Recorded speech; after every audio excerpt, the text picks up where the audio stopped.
اهدنا الصراط المستقيم. Alhamdulillahirabbil alamin. Nahmaduhu wa nasta'inuhu wa nastaghfiruh wa na'udzu billahi min syururi anfusina wa min sayyiati a'malina. May yahdihillahu fala mudhillalah wa may yudlilhu fala hadiyalah. Asyhadu an la ilaha illallah wa asyhadu anna Muhammadan abduhu wa rasuluh la nabiyya ba'da. Alhamdulillah, kita masih diberikan kesempatan oleh Allah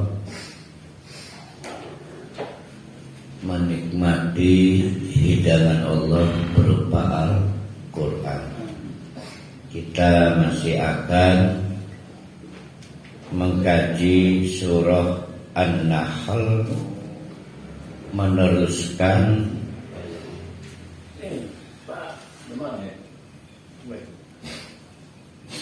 lanjutan dari minggu yang lalu ya. Oh, nggak boleh pakai kata minggu ya. Sepekan yang lalu, sebagaimana ditulis saudara Jamal. Nah, kita teruskan. Pada sepekan yang lalu, kelompok ayat 30 sampai 40 itu kita mendapati kesulitan Nabi Muhammad Sallallahu Alaihi Wasallam di dalam membawa orang-orang Mekah untuk menerima ajaran Islam. Bagaimana itu cara kita melihatnya?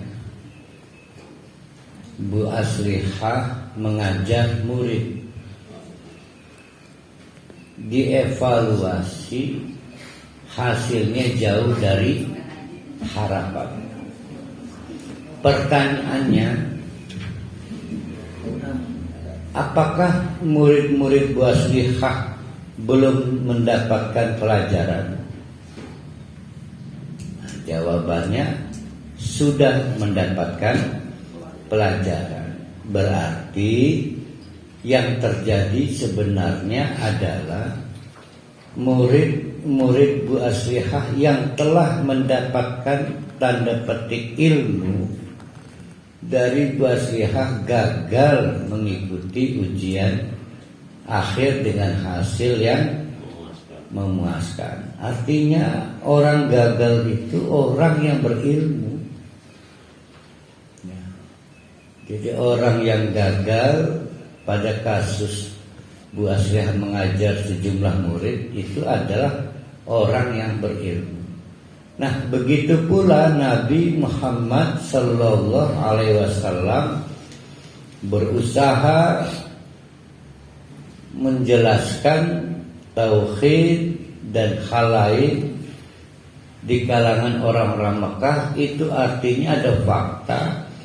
Abu Jahal, Abu Lahab, dan abu-abu yang lain yang tetap menolak ajaran Islam adalah orang-orang yang telah mengerti ajaran Islam.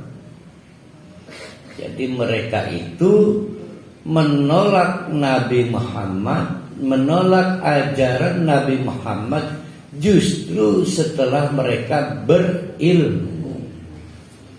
Itu tuh dipahami, sehingga dapat kita bedakan. Ada yang menolak Nabi Muhammad dan ajarannya karena belum berilmu, kita nyebutnya orang awam. Dan ada yang menolak Nabi Muhammad dan ajaran Nabi Muhammad setelah berilmu. Nah, kajian kita bersambung dari sepekan yang lalu adalah melihat bagaimana orang-orang yang telah berilmu, tahu tentang tauhid, tahu tentang ajaran Islam, tapi belum mau menerima ajaran Nabi Muhammad. Maka kata Allah, berhenti berdakwah terhadap subjek atau audiens semacam itu. Tapi sebagaimana kita ketahui, Nabi kita ini, Nabi Muhammad Sallallahu Alaihi Wasallam, ambisi dalam pengertian positif itu besar, sehingga ngotot walaupun secara keilmuan orang-orang Mekah mulai tahu ajaran Islam, tapi secara hidayah tidak. Tetap ngotot Nabi Muhammad berdakwah, maka ditegur, bama alaika illal balad. Hai Muhammad, batasmu adalah transfer keilmuan, tidak transfer hidayah. Sama dengan keadaan saya sekarang ini. Insya Allah lah saya bisa membantu bapak-bapak, ibu-ibu mengerti banyak hal soal Islam, terutama dari kajian tadabbur Al-Quran. Tapi saya sangat tidak memiliki kemampuan membangun kesadaran hidayah. Nah, pada situasi seperti ini, batas saya ya di situ, membantu bapak-bapak, ibu-ibu memahami banyak hal, terutama dari sudut kajian tadabbur Al-Quran. What next itu kembali kepada bapak-bapak, ibu-ibu, sejauh mana keinginan kuat untuk mendapatkan hidayah itu. Namun yang mau saya ceritakan adalah mana lebih berbahaya, orang yang menolak Islam karena awam atau belum tahu Islam, dengan yang menolak Islam setelah tahu Islam. Mana yang lebih berbahaya? Nah, ternyata yang berbahaya yang nomor 2. Jadi sudah tahu tauhid, pencipta alam raya ini satu, tapi mereka belum mau meninggalkan berhala karena mereka merasa base praktisnya mencapai ekonomi, kestabilan sosial, politik, termasuk yang mikro, hubungan rumah tangga mereka itu stabil karena dukungan dari berhala-berhala itu. Maka mereka tahu berhala itu tidak mampu menciptakan alam raya, tapi meninggalkan berhala nggak sanggup mereka, nggak sanggup. Sama lah kurang lebih dengan saudara-saudara kita yang pedagang, misalnya di pasar Rawu misalnya. Mereka ini tahu sing arane jin itu tidak punya urusan, tidak bisa memberi rizki, tapi putus hubungan dengan jin belum sanggup karena mereka merasa yakin jin ini yang membantu warungnya rame, tokonya rame. Dinasihati lagi oleh ustaz, oh berani nyawa itu, berani taruh nyawa, dan banyak rumah tangga cerai karena sudut itu. Akhirnya istrinya, Kang, kalau terus-terusan begini bahaya ini kita, mendingan pegat daripada warung sepi.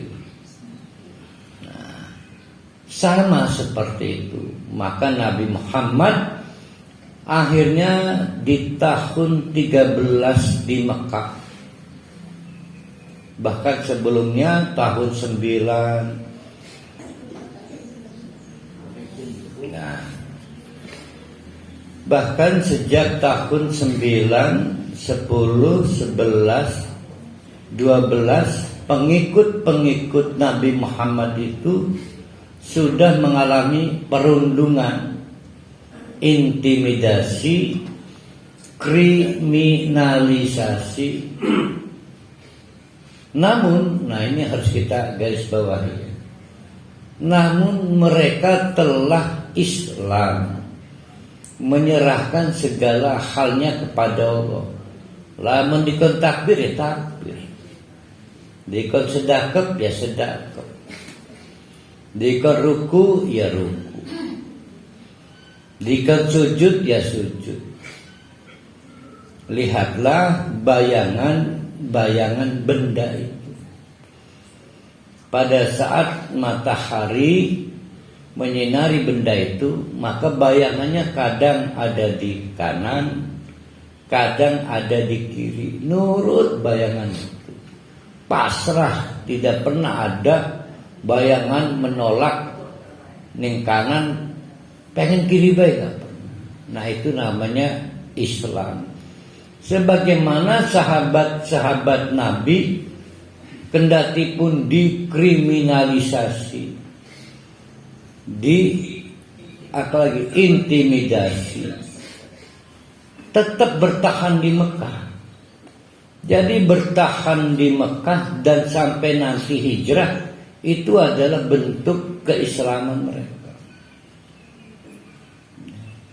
Mungkin saya dan para halimah sebulan diintimidasi sudah menyatakan hijrah. Jadi kapan mereka mukim dan kapan mereka hijrah itu bentuk keislaman mereka. Nah, bertahan lama di Mekah dalam keadaan rusak secara sosial, secara ekonomi, secara psikis, itu bentuk keislaman mereka. Luar biasa. Yang mereka hadapi adalah orang-orang yang mengerti tentang kebenaran Islam, sehingga mereka yang memusuhi Islam walaupun mendapatkan nama generik musyrik Mekah, gerakan mereka adalah Islamfobia.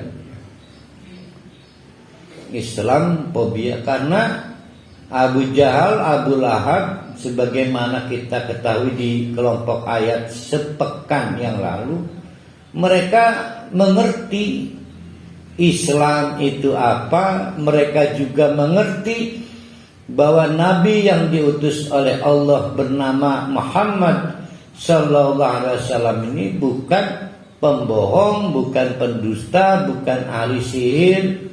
Dan Al-Quran yang disampaikan juga bukan bikinan Nabi Muhammad. Tetapi mereka takut ekonominya nyungsep, secara kekuasaan mereka kehilangan power, maka mereka memutuskan menolak ajaran Nabi Muhammad, bahkan mengadakan permusuhan. Dampaknya adalah pengikut-pengikut Nabi Muhammad yang minoritas itu diintimidasi. Dan Nabi Muhammad tidak punya kewenangan untuk istilahnya pindah-pindah. Tidak sampai kemudian Nabi Muhammad mendapatkan perintah pindahkan pengikutmu. Pernah diminta pindah fase pertama ke Afrika, sampai kemudian mendapatkan perintah dipindahkan ke, kita nyebutnya Madinah. Dan Nabi Muhammad sendiri menjadi kelompok terakhir yang diminta untuk hijrah, pindah. Jadi sekali lagi pahami oleh bapak-bapak, ibu-ibu, mungkin bertahan itu adalah tanda keislaman, dan hijrah juga tanda keislaman. Perlu hati-hati dikoreksi bahwa hijrah itu bukan karena lelah diintimidasi, bukan. Hijrah itu bukan karena lelah diintimidasi, dan hijrah itu bukan peristiwa kemanusiaan. Seperti kita melihat teman-teman di suatu negara konflik kemudian Hijrah mencari apa? Kuota apa? Oh, suaka ya. Kalau kuota HP. di kuota di HP. HP mah Dia cuma haji kerja. kuota mah jemaah haji ya benar. Ngomong jemaah haji, Bu Haji Neneng Surya ada setahun gak ngaji ya? Pas tahun ya. Setahun ya. Iya nanti ini wong astagfirullah. Berkuaci Bu Hajah Neneng Surya, Pak Rian Syah. Ini Pak Rian Syah ini yang Rangkas ya. Iya Pak, lagi pulang dulu ke Rangkas Pak. Oh iya alhamdulillah ya, Rangkas Curug Butung ya. Curug Bitung ya Pak. Curug Bitung, ya udah. Saya kaget ternyata. Iya benar wajah Neneng, KM-nya lagi online. Alhamdulillah di Curug Bitung ada data ya, ada internet ya. Udah Curug Bitung per hari. Curug Bitung itu dari stasiun Maja ke arah Jasinga, atau dari Ciuya markas militer ke arah Jasinga. Itu pasti ketemu pertigaan Curug Bitung, tandanya Puskesmas Curug Bitung. Antara Curug Bitung dengan Maja ada SMK Negeri ya, pilihan saya. SMK Negeri berapa itu? Iya Pak, terus. Ya. Lupa juga Pak. Ada Pak Oim kenapa ranikan? Pak Fakhir Rohim, tulisannya F up. Sampai mana tadi per hari? Jadi kelipis sampai kuota makanya. Bukan menyebut bukan kuota itu. Suaka. Nah, tidak dapat disamakan dengan peristiwa kemanusiaan ketika negeri-negeri konflik, maka penduduk warga rakyatnya melakukan migrasi mencari suaka. Timbul pertanyaan, Ustadz, itu hijrah bukan? Ya harus kita lihat lagi. Yang jelas saya ingin memberi label bahwa pengikut-pengikut Nabi Muhammad itu ketika hijrah sama sekali tidak dapat dilihat sebagai peristiwa kemanusiaan, tapi peristiwa keagamaan. Jadi bertahan kendati pun diintimidasi, dikriminalisasi adalah bukti keislamannya. Dan ketika hijrah pun bukan karena menyerah, lelah, pegel, dianiaya baik, tapi bukti keislamannya.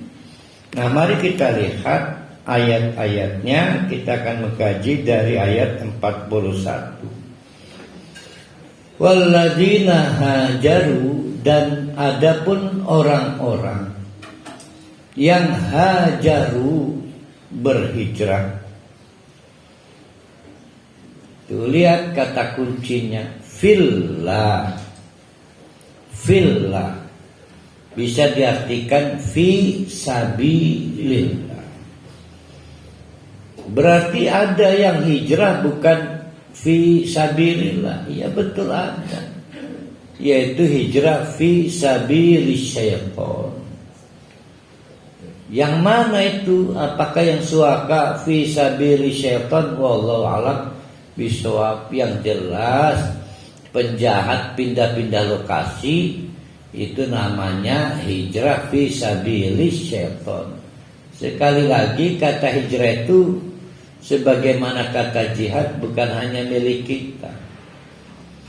Menjadi milik kita ketika ditambah kata fillah, ai fi sabilillah.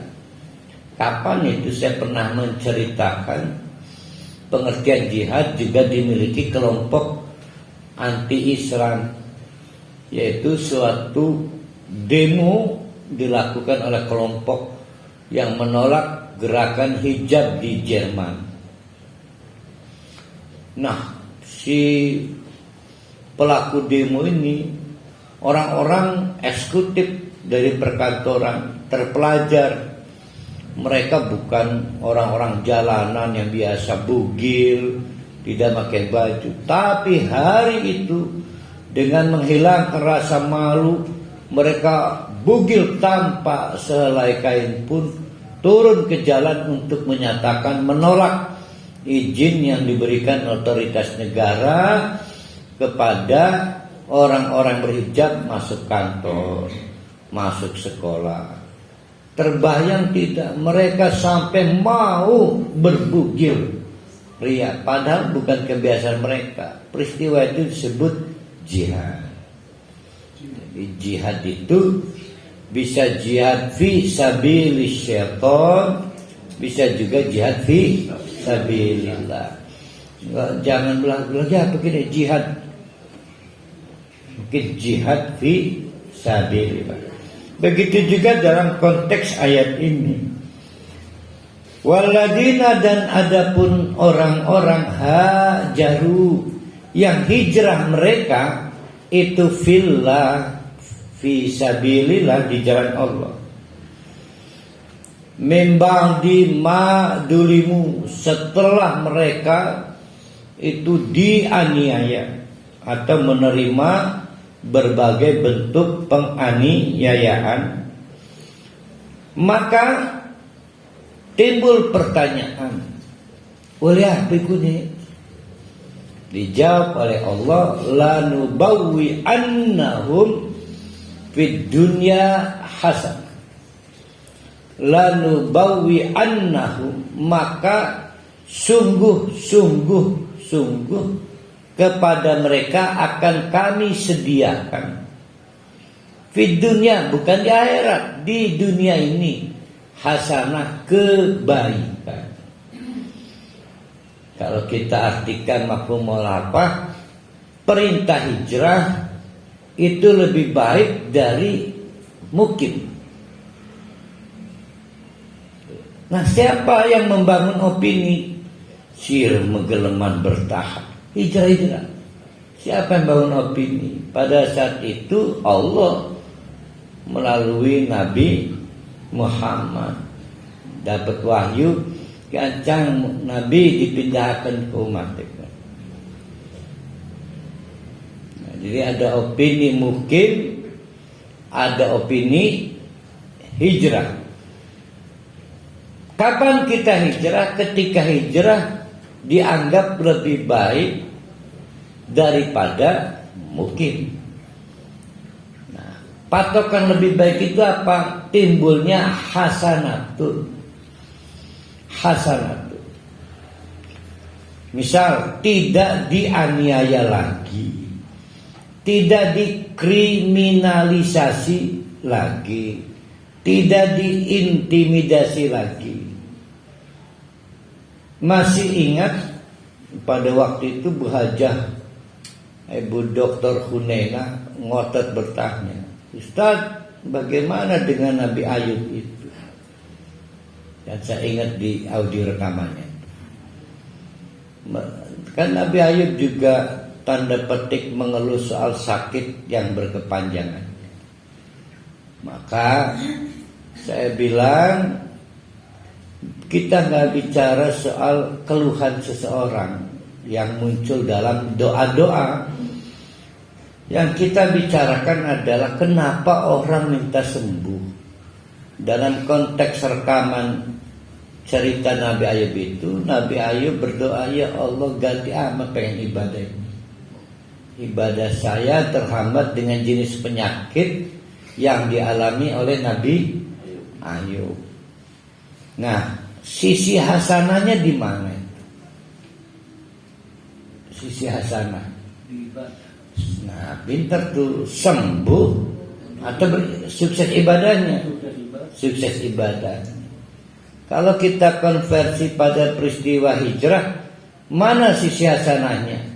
ora diintimidasi maning, ora dikriminalisasi maning, atau bisa melaksanakan ibadah dengan baik. Ibadah dengan baik. Ibadah dengan baik. Berarti kan beda tipis kan. Tapi penting membangun mindset itu. Kalau karena kriminalisasinya, maka kita menceritakan kita putus asa. Kalau kita memakai teori neng endita yang penting bisa ibadah. Kemarin di Mekah sulit ibadah, diintimidasi, dikriminalisasi. Maka yang kedua menceritakan orang yang memang fokus pengen beribadah. Nah, yang kita ceritakan itu. Walaupun di sini Allah menceritakan mimba dimadulimu, setelah serangkaian intimidasi yang mereka terima, maka sungguh-sungguh kepada mereka akan kami sediakan kebaikan. Tapi di dunia, di daerah baru, daerah tujuan hijrah. Yang menarik adalah ayat setelah itu, kata Allah, lamun tah mereka tahu. Kalau saya buat acaknya, laukanu ya'lamun, kalau mereka mau tahu, kalau mereka mau terus-menerus mencari ilmunya, laukan yang lamun, maka mereka akan tahulah ajrul akhirati, upah akhiratnya itu akbar, lebih besar dari sekedar hasanah di dunia. Jadi rupanya, misal para hali akhirnya pindah dari Penancanan, jengkel ya, masjid sebelah Kuati untuk beribadah secara murni kan. Ini masjid sebelah ya. Karena para hali kan di sebelah masjid, duduk di tengah-tengah masjid rumah. Pindah ke KSB, ada kolam renangnya Highlander. Maka pekerjaan belum selesai. Sejak pindah itu, laukanu yang lamun, proses pembelajaran harus terus-menerus dilakukan untuk mencapai manfaat akhirat. Laukanu yang lamun itu fi'il mudhari, yaitu mustaqbal, saat ini dan nanti, istimror, terus-menerus. Dicari, digali, didalami ilmu tentang meraih manfaat akhirat dari peristiwa hijrah itu. Maka Allah menyatakan dibanding kepastian hasanah di dunia, di daerah baru, la ajrul akhirati akbar, sebetulnya upah di akhiratnya jauh lebih besar. Jauh lebih besar. Pertanyaannya, siapa yang dapat pahala terbesar itu pahala? Dibikin indikator. 1. Alladzina sabaru. Alladzina ikini begini. Itu kesukaan kotak kun ya. Duduk kayak kotak awu-gawu. Berapa hari tak? Bukan.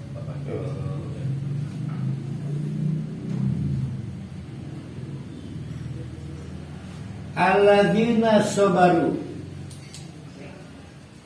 Satu dulu. Orang hijrah dijanjikan dapat 2 kebaikan. Ini logikanya kita bikin dulu. Pertama, hasanah fit dunia.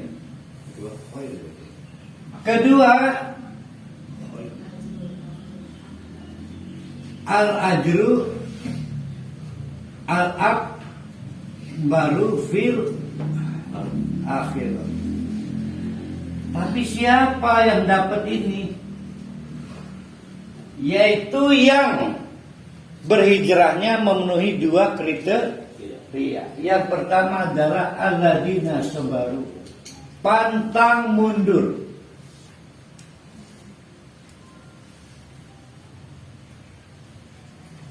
Pantang surut. Bingung ke? Pantang mundur nyatane pindah. Pantang surut nyatane pindah. Jadi yang tidak boleh berhenti apa? Sabaru itu artinya ajeleren. Apa itu? Yang terganggu di Mekah apa sebetulnya? Kalau Ustaz ceritakan harus bisa belanja, diboikot, harap arisan daya orang bisa. Walaupun para kali bisa bayar ininya iuran bulanannya, para kali nggak boleh ikutan walaupun punya uang, karena para kali pengikut Muhammad. Lu sedih harus bisa bila arisan itu. Apa yang harus tidak boleh surut, tidak boleh mundur. Jadi yang tidak boleh surut adalah cita-cita beribadah dan berislam secara kondusif.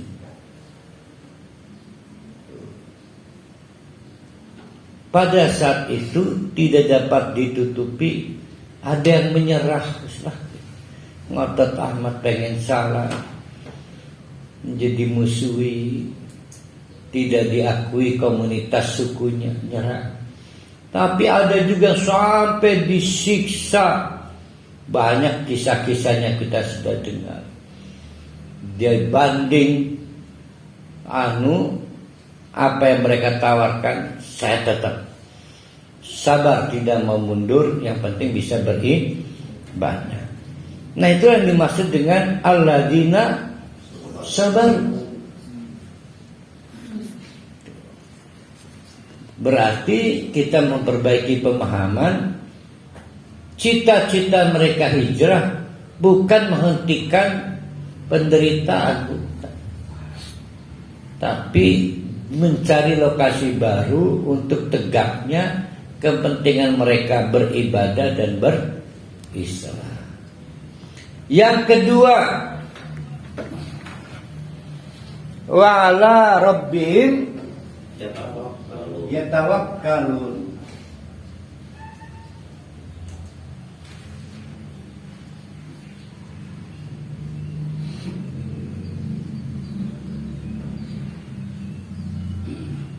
Nah, ini problem sulit juga, karena yang pindah ini resikonya besar, seperti meninggalkan aset, meninggalkan potensi perdagangan, dan yang paling mahal adalah meninggalkan persaudaraan suku. Nah, tidak mudah memutuskan hijrah dengan pertimbangan-pertimbangan tadi. Aset bagaimana, potensi perdagangan bagaimana. Kalau kita masih ngajar, kita masih megawe. Yang ketiga, brotherhood, komunitas. Karena orang-orang Mekah itu pedagang. Pedagang itu butuh komunitas untuk backup modal. Maka teman-teman yang berdagang dengan sistem komunitas lebih kuat, punya daya tahan, punya daya saing. Sementara dulur-dulur kita orang Serang guati dagang pun, karena orang gelem gabung. Ya. Jadi saya bukan mengecilkan pribumi, juga tidak bermaksud mengistimewakan pendatang, tapi memang beberapa daerah luar biasa. Misal kita kenal, maaf itu mah, tukang kredit, misal daerah Diko, Tasik, Kuningan, Tasik, Senajan ketemu Nini Serang, di mana aja? Japalaon, Japalaon kan gitu. Sepakan Tasik, Ciawi. Padahal ini Tasik orang kenal, tapi rumah sedulur baik. Terjadi saling pinjam meminjam barang. Di mana aja? Kuningan aja. Wah, saling pinjam meminjam teflon kena martabak. Karena kebanyakan tukang martabak. Dan mereka membangun hegemoni brotherhood. Kebayang tidak orang Mekah itu ikatan hegemoninya kuat. Dan itu semua harus berakhir. Maka yang hijrah istimewa. Yang hijrah itu ada yang akhirnya berangkat hijrah.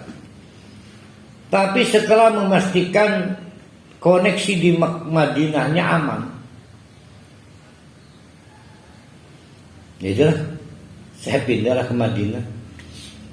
Saya udah nyiapkan relasi-relasi baru.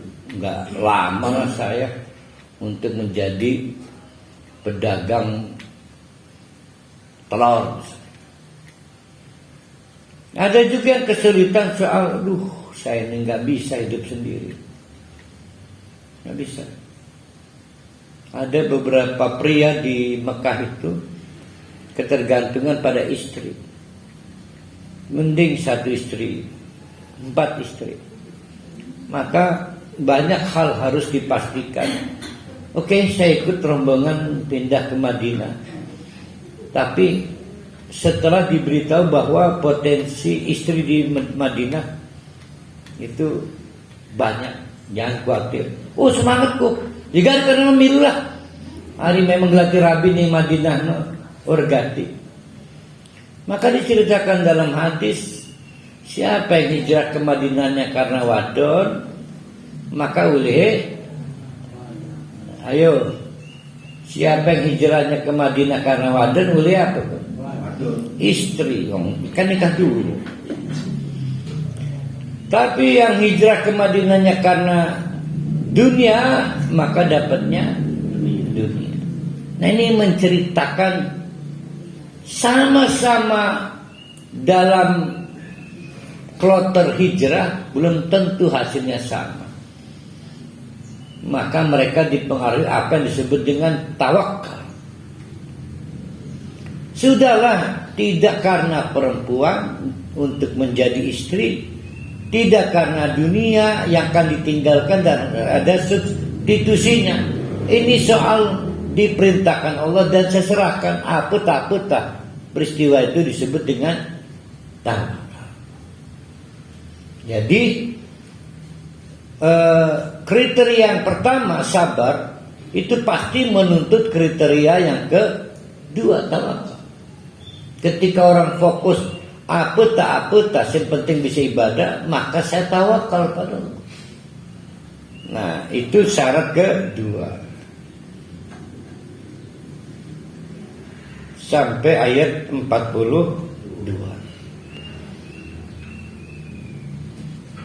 Berlanjut, wa ma arsalna min qablika. Nun. Ayat.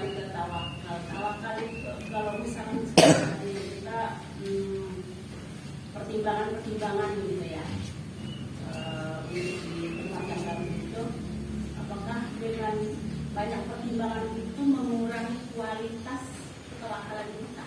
Tidak, kalau fokus pada kriteria pertama. Jadi tawakal itu menjadi sine de apa istilahnya itu? Sesuatu yang tidak dapat dihindarkan.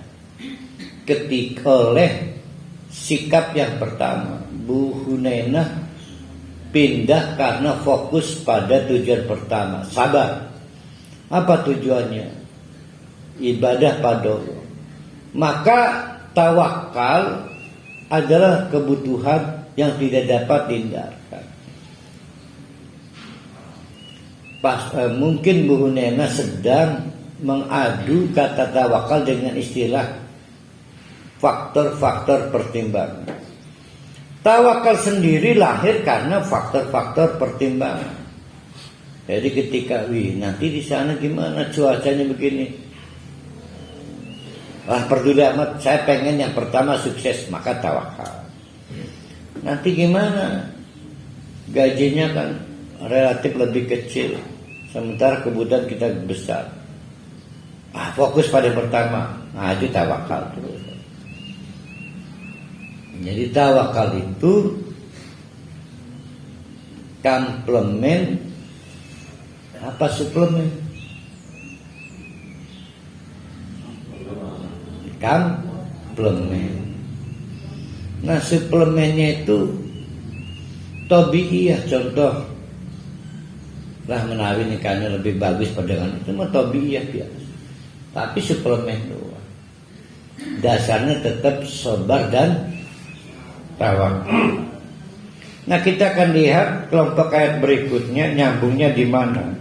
Allah berfirman, wa ma arsalnaka min qablika, Muhammad. Wa ma arsalna min qablika, Muhammad, jangan baper, jangan gini amat ya. Dari dulu sistem kerasulan tidak berubah.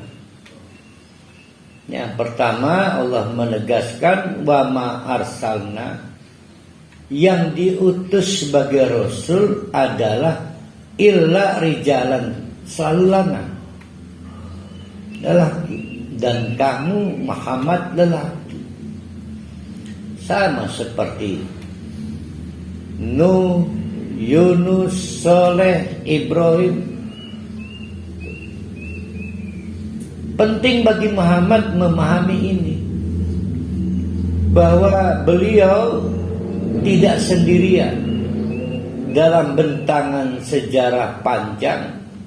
Nabi Muhammad adalah bagian dari pelaku sejarah.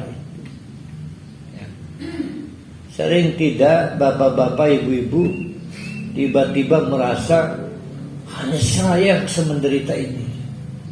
Benar kan? Itu karena tidak mau melihat bagaimana sejarah itu berjalan. Dan hijrah apa pertama hijrah perilaku, yang tadinya tidak berhijab. Nah itu mah hendak teger be kalimat hijrah pikiran, hendak teger keren. Ya boleh aja minjemnya, jangan lama-lama minjem. Maka kata Allah, kamu tidak sendirian. Sistemnya yang kamu alami sekarang adalah bagian dari sistem. Pertama adalah seorang lelaki. Lalu mekanisme berikutnya nuhi, mendapatkan wahyu ilaihim, kepada orang-orang seperti engkau. Sebelum kamu ada Ishak, sebelum kamu ada Ismail, ada Ibrahim, di jalur yang lain ada Isa, dan sampai ke atas terus. Fas'alu ahla dzikri in kuntum la ta'lamun. Nah maka siapapun para nabi adalah tempat bertanya. Setelah nabi atau rasul mendapatkan wahyu, maka fas'alu, bertanyalah ahla dzikri, siapapun yang mendapatkan wahyu, in kuntum la ta'lamun, bagi siapapun yang belum tahu ilmunya. Periode sejarah kapanpun, dari periode nabi manapun sama. Jadi nabi harus menempatkan diri sebagai tempat untuk mencari ilmu pengetahuan. Jadi di sini Allah yang menegaskan, hai Muhammad, engkau mu'allim, sebagaimana senior-senior engkau dulu menjadi tempat bertanya.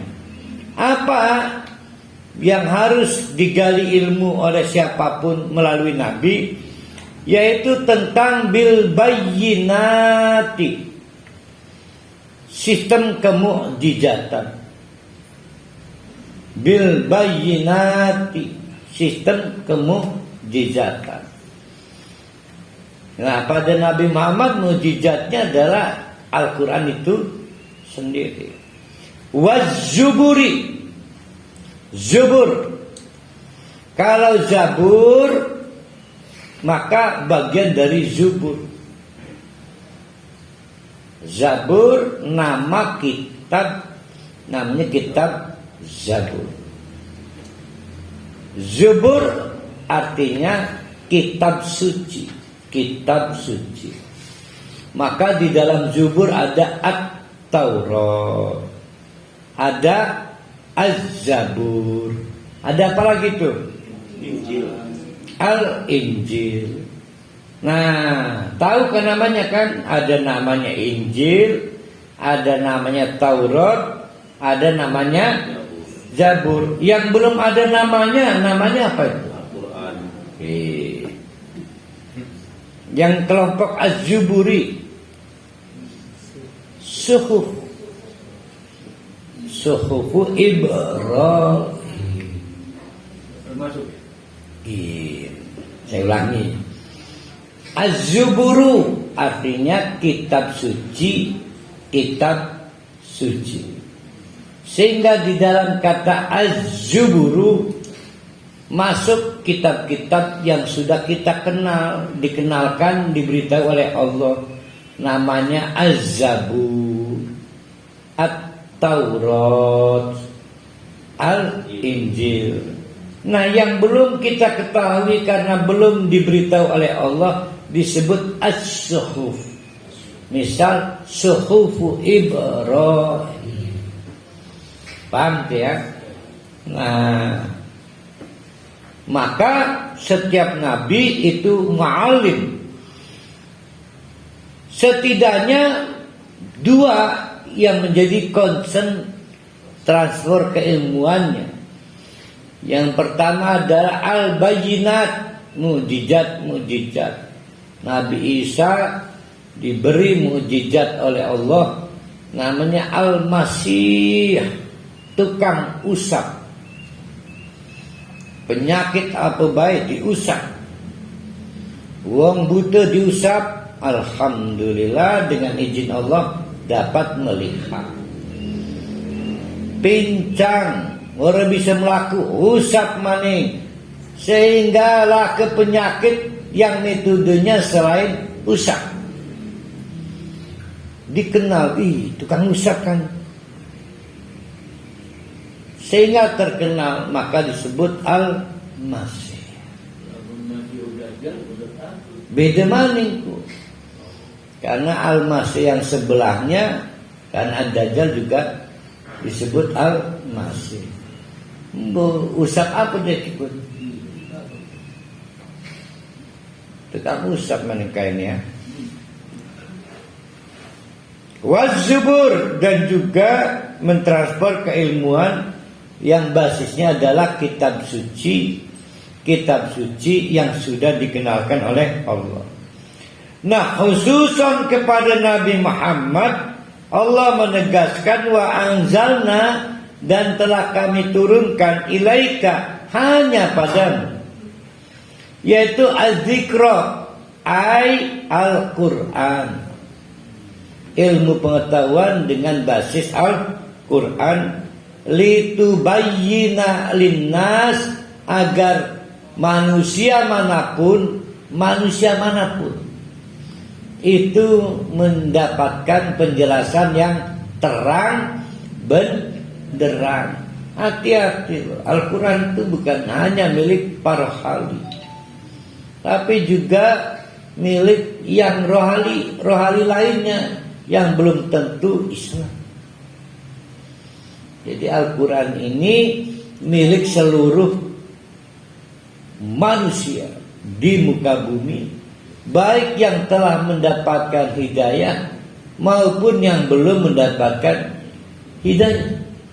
Oleh karena itu tantangannya saya di kelemahannya hanya bisa membantu ngajar ngaji di komunitas yang sudah dapat hidayah. Kewajiban lain adalah mendeliver, menyampaikan Al-Quran kepada yang belum dapat hidayah. Dan kita membutuhkan banyak mubalik, juru dakwah yang mengambil peran untuk mengajarkan Al-Quran kepada yang belum dapat hidayah itu. Ya, kita butuh banyak mubalik yang mau di sektor itu. Jadi jangan monopoli soal Al-Quran milik umat Islam. Keliru sebetulnya. Wa ma arsalnaka illa rahmatan lil alamin. Kitab Al-Quran itu kitab global ya.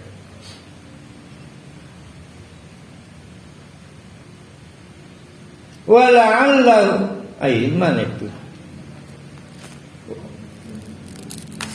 litubayyina linnas, agar seluruh manusia mendapatkan penjelasan yang terang benderang manuzzila ilaihim, tentang apapun yang diturunkan untuk mereka. Wala'allahum yatafakkarun, mudah-mudahan setelah mendapatkan pengajaran Al-Quran mereka mau memikirkan. Tafakkur ya, memikirkan. Dah.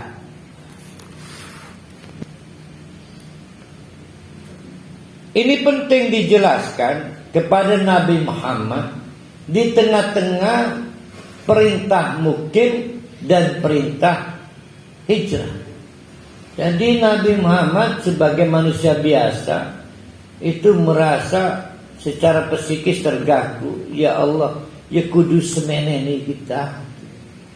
Maka kata Allah, jangan baper, yang kamu alami nggak sendirian. Senior kamu juga melakukan itu. Beberapa hal yang dilakukan juga bukan barang baru. Kapan Allah memerintahkan stay, bertahan, mungkin. Dan kapan Allah memerintahkan untuk hijrah. Kebetulan Nabi Muhammad adalah kloter terakhir. Abu Bakar nggak mau meninggalkan. Di tengah-tengah itu sudah tercium upaya pembunuhan yang akan dilakukan oleh kelompok Islam fobia di Mekah. Maka di tengah-tengah itulah perintah hijrah turun juga kepada kloter terakhir, yaitu Nabi Muhammad.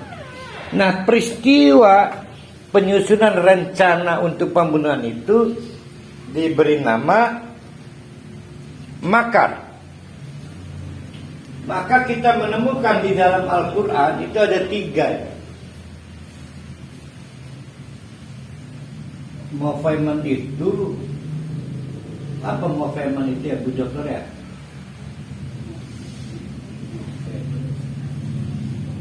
Gerakan. Pertama adalah kaidun. Kedua makrun. Kalau makrun di mana ini? Dulu mah di Tangerang pakai member tuh, belanja aku by grosir. Itu makro ya. Yang ketiga tadbirun.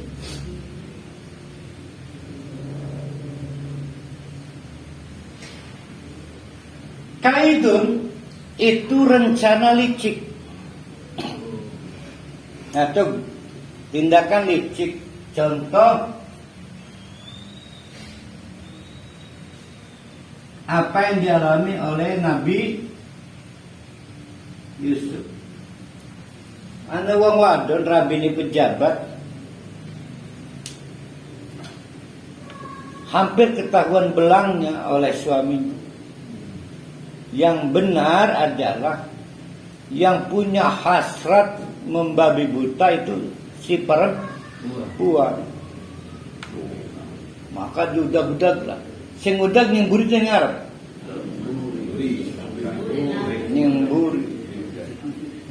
pas laki ini ngebuka lawang dalam posisi makanan itu. Nah maka sebagai perempuan hebat kan, dibalik ceritanya, untung deh kakak ngebuka lawang. Lamar ngebuka lawang telat sedetik sudah saya diperkosa oleh orang yang sudah kita beri kasih sayang, namanya Yusuf. Diputar balikan, nah itu disebut dengan kaidu. Lihat di ceritanya kan pakai kaidu. Tapi kalau makrun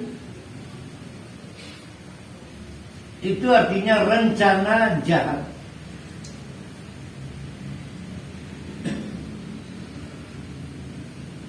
Apapun Islamofobia dengan berbagai intriknya itu disebut makrun. Baik yang bawah tanah ataupun di atas tanah ataupun yang melangitkan, semua hal yang sifatnya as-sayyi'at itu disebut makrun. Kalau tadbir itu apa yang diomong oleh Bu Dr. Hunainah tadi, segala hal yang detailnya direncanakan.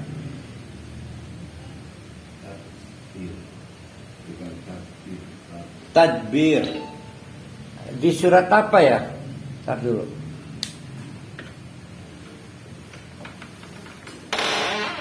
An-Nazi'at. An-Nazi'at.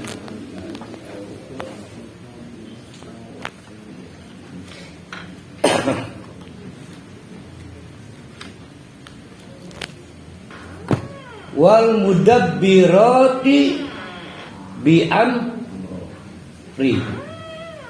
Mudabbirat. Dan demi malaikat yang detail banget sejak didapat SPK dari Allah, cabut nyawa rohali. Itu detailnya itu rapih, anti gagal. Maka tadbir adalah segala hal yang anti gagal. Kenapa anti gagal? Karena detail banget. Dari awal sampai akhir tawakal. Nah, persis yang tadi ditanyakan oleh Bu Dr. Hunainah. Banyak pertimbangan. Banyak pertimbangan itu bagus. Yang tidak bagus itu kakek mikir residah. Nah, kakek mikir residah itu disebut apa itu? Raddun, iradatun. Keinginan itu bisa jadi terwujud, bisa tidak jadi terwujud. Nah, di sini diceritakan ada gerakan, movement, terang-terangan sampai tercium oleh Abu Bakar dan yang lainnya, gawat. Diberi waktu 24 jam untuk bisa membunuh Muhammad sebelum bisa lolos dari Mekah, bergabung dengan yang lebih dahulu berangkat ke Madinah, pengikut-pengikutnya. Direkam oleh Allah. Yang direkam itu adalah bagaimana bisa ada orang enak banget membangun Islamofobia. Kok bisa ya? Nah, itu menarik nih. Tahukah bapak-bapak, ibu-ibu, ada orang yang pegawaiannya memfitnah Islam, dibayar dengan menggunakan jari-jarinya HP. Kok bisa ya? Tidak pernah meleset ini jarinya ini. Oh, fokus, kok bisa ya? Mestinya mereka gugup karena ini menyerang Allah. Nulis M, salah ketik jadi N. Kacau gitu ya. Maka cara kita membaca ayat 45 itu bisa sebaliknya. Contoh begini, kita buat yang standarnya dulu. Afa amina, emang merasa aman? Kalau kita balik menjadi kok bisa merasa tenang ya? Afa amina, apakah merasa aman? Alladzina makaru, orang-orang yang sibuk mempersiapkan makar, as-sayyiati, dengan kejahatan maksudnya untuk membunuh Nabi Muhammad. Merasa tenang ayah sifat dari resikonya. An itu masdar, resikonya besar loh. Kok bisa ya ada orang tenang padahal udah disiapkan resikonya. Apa aja resikonya? Paket yang akan didapatkan oleh pelaku makar yang merugikan Islam, merugikan Allah. Satu, ayah sifallah bihimul ard, maka Allah akan membuat bumi merekah, ngebelah, mancing ditelan bumi. Pernah dialami siapa itu? Oh ya, Fir'aun boleh, karena membelah lautan itu membelah bumi ya. Akhirnya kelelep ya. Siapa lagi? Korun. Mau siapa lagi? Dan terus menerus akan terjadi begitu. Maaf, mungkin tertinjel longsor. Bukan tertinjel, geng. Terkubur longsor. Tertimbun longsor kan sama. Longsor itu kan gerakan tanah. Dalam ilmu geografi, longsor itu dijelaskan sebagai peristiwa gerakan tanah menuju kestabilan tanah. Jadi tanah harus stabil itu kudu oyek dipit. Kalau begitu gerakan tanah peristiwa yang sifatnya bisa diprediksi enggak? Bisa dong. Karena lempeng itu bergerak. Yang jadi masalah orang terkubur longsor ini mah. Primen. Kalau Allah mau maka pembenci-pembenci Islam itu dibikin tidak paham daerah yang dipijaknya itu adalah rawan longsor. Padahal dia baca notifikasi sebentar lagi akan ada gempa, bisa. Tapi Allah membiarkan mereka terkubur sudah hidup-hidup, urip-urip. Nah itu namanya ayah sifat. Jadi yang dulu pernah dialami oleh Korun juga Fir'aun akan terus dialami oleh siapapun yang melakukan makar terhadap Islam. Sekarang kita nyebutnya Islam dia. Yang kedua, nah ini kasih tahu nih kepada buzzer-buzzer nih. Engkau ini kena longsor sih. Yang kedua, awiyatiyahumul azab min haitsu la yash'urun. Wah, ngeri nih. Atau pilihan kedua, dioncop azab Allah wahum la yash'urun, yang tanpa mitigasi, tidak pernah disadari. BMKG lumpuh, BRIN lumpuh, bahkan sistem yang misalnya maaf, kalau ada suatu bencana itu makhluk-makhluk Allah yang lain lebih peka, monyet sekali itu turun dipit. Lalu kita manusia mendapatkan informasi, Kang, ada sesuatu nih, aku monyet paling keluar putus kok. Maka orang melakukan mitigasi. Ini mah la yash'urun. Sudah tahu di sana ada kebakaran, diparangi.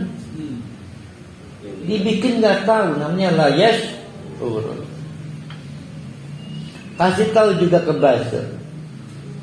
Jangan dipikir anteng-anteng ya melakukan makar pada Islam. Jadi awiyat yang adab itu dioncok azab. Azabnya aktif mendatangi, tapi tidak ada mitigasi. Yang ketiga, boleh memilih nggak nih ya? Nggak boleh. Nggak boleh. Bukan boleh memilih nggak ini? Nggak boleh. Nggak boleh ya. Yang ketiga, awiyahudahum. Kalau tadi yang aktif siapa? Azabnya. Azab aktif, dia lagi nyumpet ning villa kebanggaannya, ditekani kan si azab. Yang ketiga beda lagi, aw yahudahum fi taqallubihim, atau sengaja dia lagi traveling tapi dihadang oleh azab. Boleh jadi yang ketiga ini dia sebetulnya mau melakukan penghindaran. Apa penghindaran itu? Ya mitigasi. Alhamdulillah selamat tuh. Batur-batur kita kelelep tsunami. Lagi ngomong begitu datang azab. Ya, karena dia dalam keadaan hit and run, lari terus. Fama hum bimujizin, tak ada satupun yang bisa Yang keempat, kalau belum boleh milih nih, yang keempat kalau mau yang keempat nih, silakan memusuhi Islam. Aw yahudahum ala takhawufin, atau azabnya mendatangi mereka ala takhawufin, padahal sudah dalam keadaan apa takhawuf?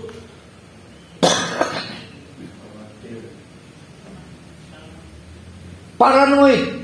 Paham gak? Ada orang yang sebetulnya sudah secara psikis sudah kacau, tapi azab tidak punya belas kasihan. Si azab ini tidak punya belas kasihan. Senajan secara psikis sudah sulit, sudah traumatik, tetap saja diazab oleh Allah. Yang keempat ini menjelaskan kepada kita tidak ada ampunan bagi musuh-musuh Islam kecuali siapa? Wa inna rabbakum la raufur rahim. Tapi don't worry, Allah itu rauf tapi juga rahim. Rauf lembut sehingga azabnya tidak kerasa, namun rahim, andai kata mau bertobat, Allah membuka pintu tobat. Tapi selama belum bertobat, walaupun sudah sangat-sangat kasihan, buzar-buzar udah kasihan betul, tetap hati diazab.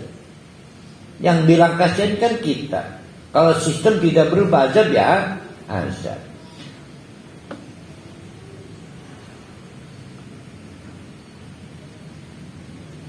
Nah, sekarang kita masuk ke ayat untuk renungan kita. Bapak-bapak, ibu-ibu, sampai hari ini buzzer-buzzer itu sekali lagi, ini saya hanya pinjam contoh yang paling mudah membayangkan. Yang dihadapi Nabi Muhammad itu buzzer pada waktu di Mekah. Buzzer itu tahu nggak bahwa yang dilakukan fitnah? Tahu. Pertanyaannya anteng amat bisa ngefitnah kok. Padahal di bawah 4 ancaman. 1. Apa yang pertama? Ancamannya apa? Akan dikubur hidup-hidup. Yang kedua, dioncok di mana dia stay oleh azab. Yang ketiga, dicegat kalaupun dia memang escape untuk melarikan diri. Dan yang keempat, andai kata pun sudah sangat menderita, tetap diazab-azab juga. Ya, kebayang tidak gerakan genosida lah.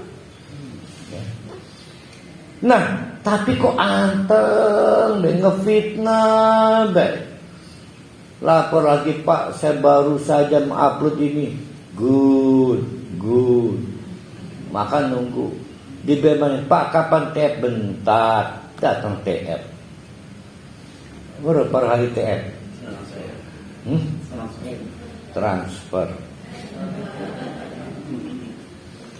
Kok bisa ya terjadi psikologi semacam itu sampai sekarang buzzer-buzzer itu. Maka mari kita renungkan, apa sih yang membuat energi buzzer segelap mata itu? Kenapa nggak takut azab Allah? Jawabannya sombong. Kenapa orang sombong menolak pasrah pada Allah? Maka renungkan, belajarlah pada bayangan benda-benda. Nggak ada bayangan benda itu menolak taat, nggak ada. Allah menjelaskan, awalam yarau, coba sih sekali waktu mau lihat ilal ardo, ila ma khalaqallah, terhadap yang sudah diciptakan Allah min syai' apapun, godong tak, termasuk kue moho.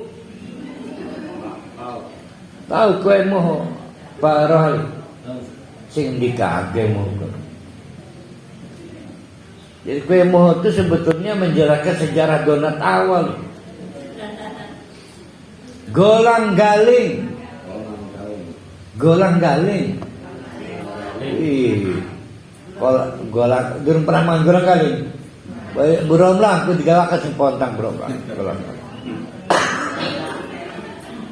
Min syai' apapun yatafayya'u dilaluhu anil yamin wa syama'il, itu bayangannya, bayangan benda-benda itu ketika diterpa cahaya, kadang bayangannya ada di kanan, kadang ada di kiri, tergantung arah sumber cahaya. Nurut si bayangan itu, tidak pernah menolak taat, ya, tidak pernah menolak taat. Itu adalah sujadan lillah, tanda sujud kepada Allah. Jadi si buzzer-buzzer itu menolak sujud pada Allah. Wahum dahirun, dan mereka itu ketika sujud dahirun, penuh ke dahirun, rendah hati, bukan terpaksa, ngakulah sing oksigen Allah yang memberikan kemampuan bisa mijet ini, touch itu Allah. Kalau Allah mau jerijinya nggak bisa ya. Coba sekali waktu renungkanlah betapa rendah hatinya bayangan benda. Ngaku tanpa benda tidak ada bayangan. Cahayanya ada nyentak slot, lah benda ini lah bayangan ini lah kan. Jadi penyebab bayangan siapa itu? Bendanya. Lah penyebab kita siapa?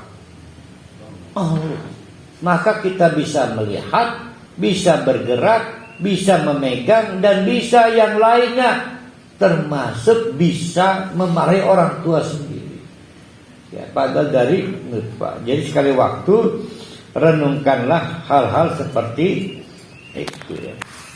Jadi namanya filsafat benda. Nah, kita akhiri di ayat 49. Walillahi, dan hanya kepada Allah yang tadi dibicarakan itu yasjudu, sujud, ma fis samawati, apapun yang ada di langit, wa ma fil ardh, apapun yang ada di bumi. Bentuknya apa? Min dabbatin, yang bisa bergerak.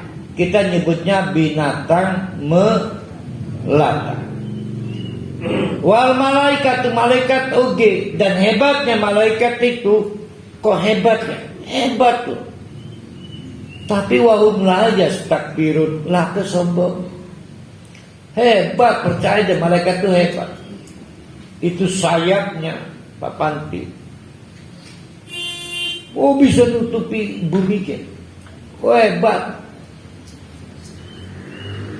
Diperintahkan Allah, kat, turun ke bumi. Berapa kebutuhan, berapa ribu cahaya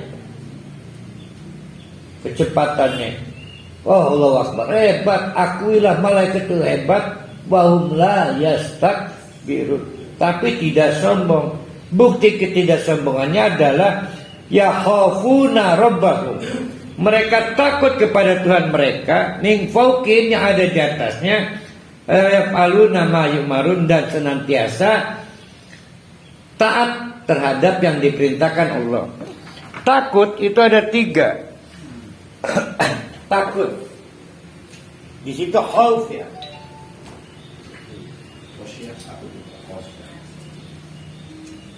Nah, maka ada yang keduanya namanya khasyah. Maka ada yang ketiganya at-taqwa. Ini pengalaman nyata. Sebagaimana orang menjadi takut karena lihat dengan mata kepala sendiri harimau. Membuktikan panasnya api, bukan jeretnya. Kalau ini pengalaman keilmuan. Ini mah katanya api itu panas. Tapi ngandel baik, maka innama yakhsyallaha min ibadihi al-ulama. Malaikat ini tahu persis neraka surga. Maka ya khaufun. Nah, kita kan ada khauf, ada khasyah. Nah, mau khauf, mau khasyah, maka ujung-ujungnya seberapa kita takut kepada ancaman Allah. At-taqwa itu ancaman Allah.